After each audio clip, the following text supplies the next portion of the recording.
அஸ்வின்ஸ் இனிப்பு காரம் பேக்கரி மற்றும் சைவ உணவகம்.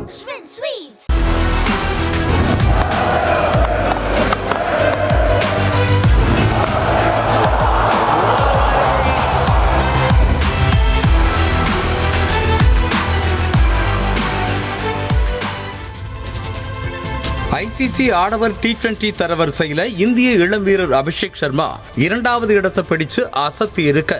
இங்கிலாந்துக்கு எதிரான T20 தொடர்ல சிறப்பாக விளையாடிய அபிஷேக் சர்மா தரவரிசையில 38 இடங்கள் முன்னேறி 2வது இடத்தை பிடிச்சிருக்கார். இந்த பட்டியலில் ஆஸ்திரேலிய வீரர் டிராவிஸ் ஹெட் முதல் இடத்திலையும், திலக் வர்மா 3வது இடத்திலையும், பிலிப் சார்ஜ் 4வது இடத்திலையும் இருக்காங்க. 5வது இடத்துல சூரியகுமார் யாதவ் இருக்கார்.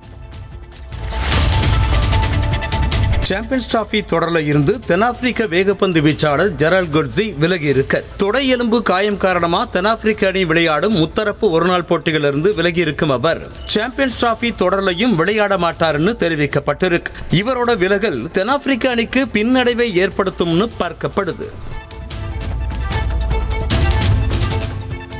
பெங்களூருவில் இருக்க தேசிய கிரிக்கெட் அகாடமியில சிகிச்சை பெற்று வரும் பும்ராவோட ஸ்கேன் முடிவுகளுக்காக காத்துட்டு இருக்கிறதா இந்திய அணியின் கேப்டன் ரோஹித் சர்மா தெரிவிச்சிருக்கார். அதை பொறுத்தே அவர் இங்கிலாந்துக்கு எதிரான தொடர்ல பங்கு பெறுவாரா அப்படிங்கிறது தெரிய வரும்னு ரோஹித் சொல்லி இருக்கார்.